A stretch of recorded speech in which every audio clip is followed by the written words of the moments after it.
This morning can be summed up with one word.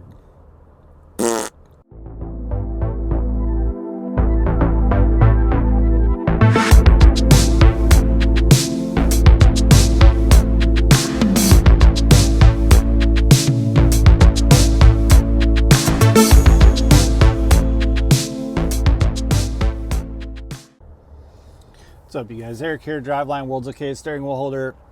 Man, a lot of you truck drivers will be able to relate to every single word I'm saying, especially reefer. Although I'm on a dry load. And for those of you who can't relate, and you might be coming into this industry, Godspeed, man. Get your head right. Get your head right.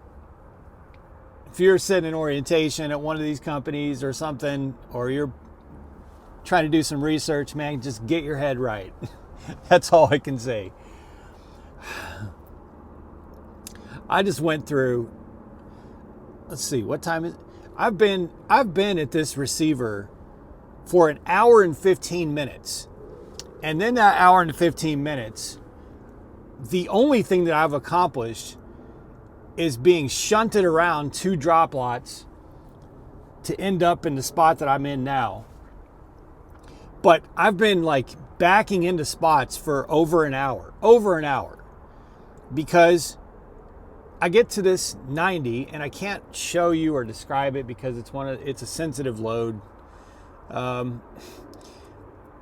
I get to this 90 and it's not a reefer yard.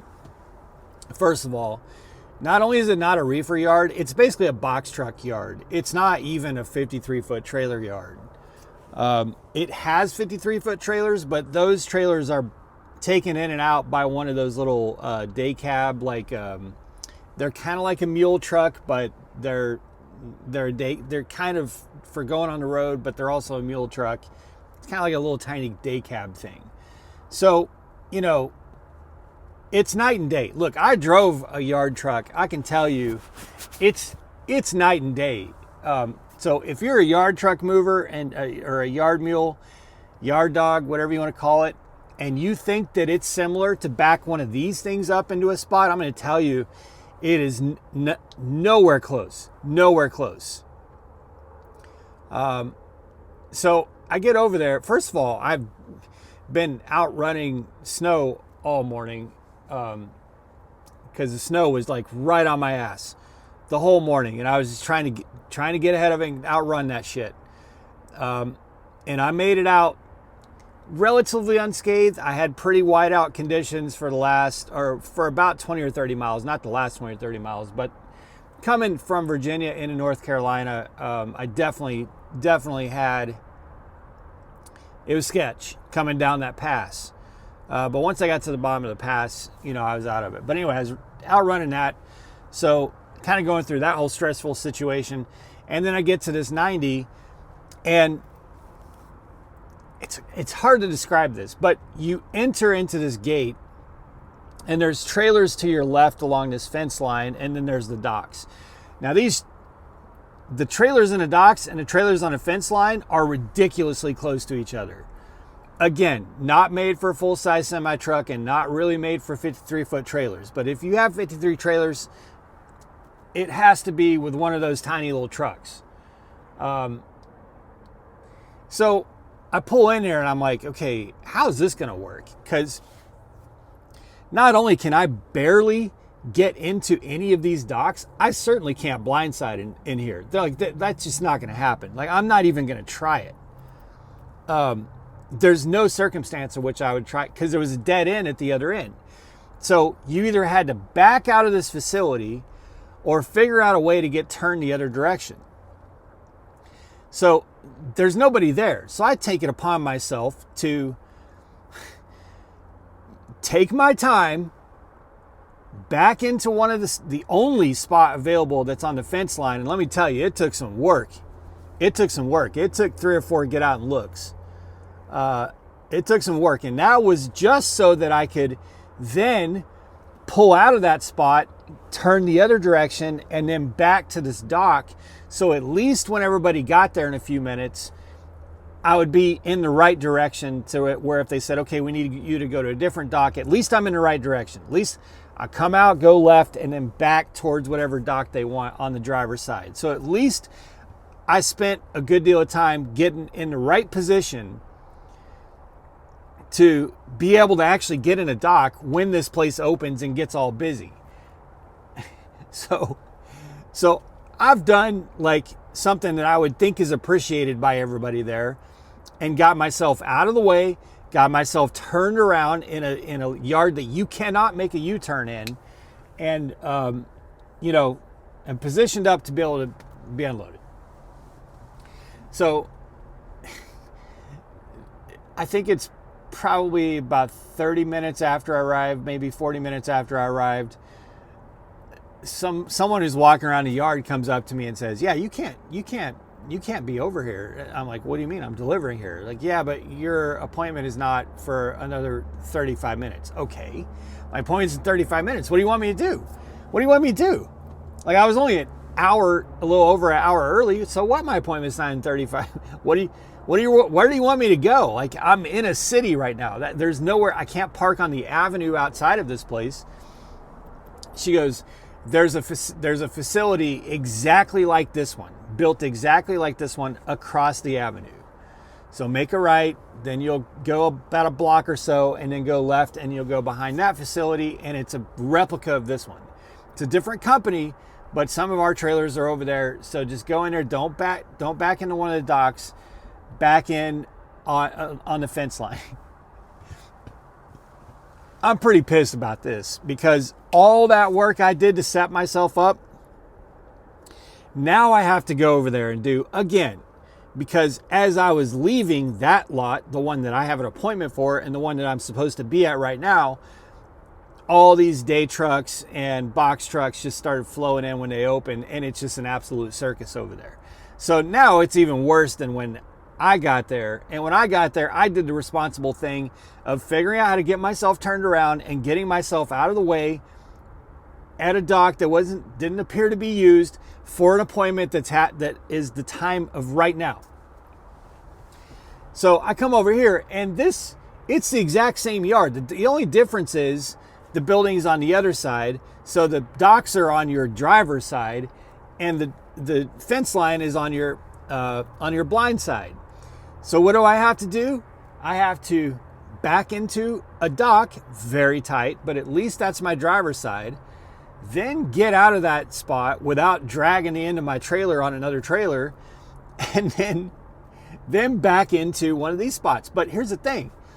When I pull out of the spot that I was using to turn around, because you can't make a U-turn, I pull out, and then one of those little yard trucks comes flying around the corner with a trailer, and he starts screwing around behind me. Now, there's only one spot on the fence line for me to back into, and he starts screwing around behind me, trying to get backed into this dock.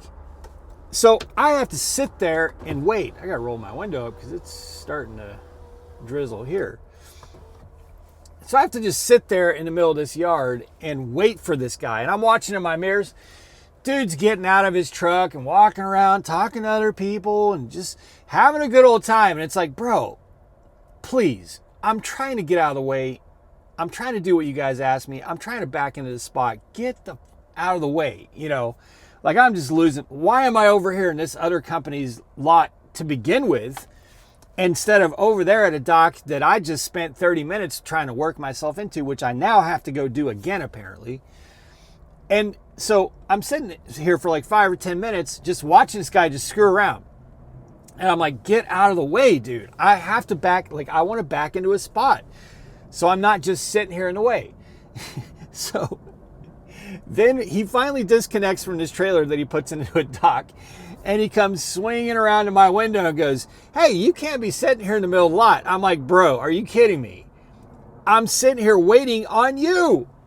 I was like polite about it, professional about it, but I'm like, bro, I'm sitting here waiting on you. I can't get to that one spot with you across from it. I'm not just sitting here with my truck idling and my four-way flashers in the middle of the yard for no reason. He's like, oh, okay, well, I'm going to need you to back into that spot. like it was his idea or something. It's like, dude, I'm literally sitting here waiting to get into that spot. You were blocking me from it. I was already working in that spot when you came around the corner.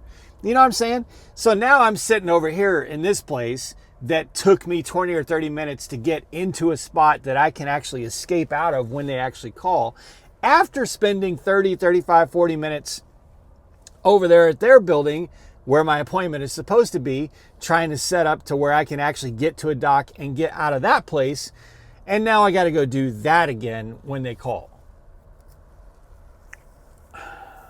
And everybody who talks to me acts so nonchalant about it, like this is no big deal. Like, oh yeah, just go over there. You'll love it. It's nice and quiet over there compared to over here. It's the same damn thing. It's the same thing. There's no nice and quiet about it. There's no pleasant about it. There's more room. She told me there's more room. There's not more room here. It's the exact same. It's a replica. It's the exact same thing. There's not more room. She'll love it over there. There's more room. Nice and quiet. You'll be able to park and just wait for the call. Yeah, it's not. So this is the kind of stuff we go through, man. Anyway, got my trucks out of harm's way with that winter storm. Thank God. Thank God. Because this week, honestly, is the first week of this campaign. This is campaign Bravo for me, my second campaign out on the road of the year. And man, this week has been hard. It's been hard to piece together loads to try to make. Like if I had a payment this week, this truck would be in the hole. It's just been just a hard fought week of trying to piece loads together to get some revenue. Pretty much the same across my fleet. But I had a driver, he and I were talking back and forth, and we were both at about the same level. He was going down into Nashville, and I was crossing from Virginia into North Carolina. So, or not Nashville, he was going south from Kentucky into Knoxville. And both of us were getting snowed on, and both of us were just trying to outrun this thing, dude. I'm like, man, look, obviously, if it's not safe, don't run. But if it's safe, get south of that. Like, get south of that, because otherwise you're stuck in it for days. There's like 8 inches coming right behind us, both of us. And we both this morning about the same time got clear of it, and now we're gonna have heavy rain for the next day or two. But at least we're out of that snow, because man, that was not looking good. And both of us have loads that are delivering on this pay period, and they both would have got all hung up, in that snow, and it would have been just devastating. It would have been a devastating week if I got caught up in that snow. It just would have been really bad. So I'm expecting this is probably my last load of the pay period. It's only Tuesday morning, but I just from where I am, I don't anticipate that there's going to be a quick and easy overnighter, because the only quick and easy overnighters from where I'm at are going north. And I ain't going north. I'll tell you right now, I'm not. If there's something that's like, hey, pick this up today and deliver it tomorrow, north, that's not going to happen, because it's not going to be possible. So I'm kind of just assuming that this is going to be the last load, and I'll go ahead and just start on the next pay period. And I'm fine with that, but it's got to go south of here or west. I'm not taking something that's got to drag me through all that stuff. Nope. But it's just the nature of the beast, man. You gotta deal with this stuff. And what a closeout for the week to have to get here and have someone just run me around like that. Just pointless. So pointless. I was like, well, I'm out of the way, can't I? No, we can't have you on the yard. We're not doing any live unloads for at least another hour and a half or 2 hours. And if we're not actively live loading, you can't be on the yard. Okay, but my appointment's right now and I'm not in the way.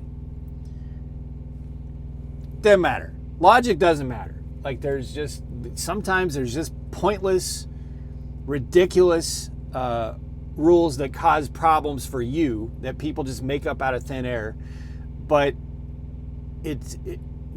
they don't see it as a problem for you. They see it as, well, you're just a truck driver. You'll figure it out. Just do what I want. You'll figure it out. Man, that's some frustrating stuff.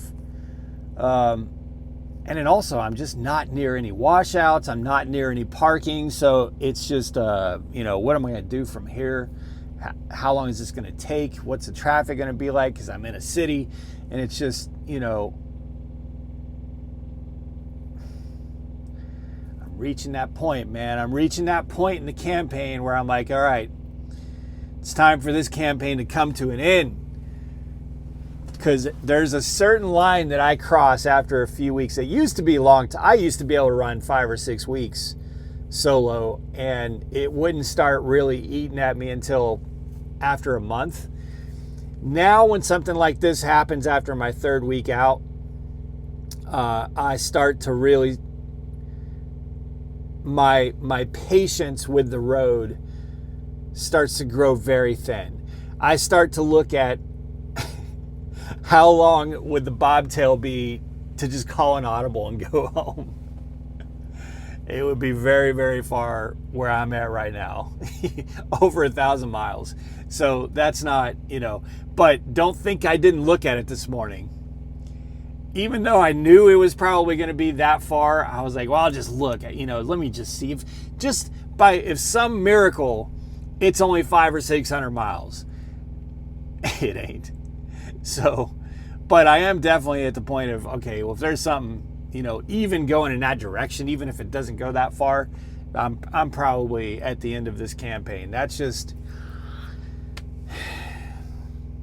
had a great week and a half of weather there. That was really nice. But now that it's coming back and we're talking about like 4 storms in a row, just dumping a shitload of snow across the Midwest and Northeast, I'm kind of at this is going to be a wrap. So you'll probably see in the next video me explaining how Campaign Bravo is coming to a close. And we'll be moving on to Campaign Charlie after that. So, all right, guys, I hope you're all being safe out there. Stay safe, make good decisions, always drive, thrive. Talk to you all soon.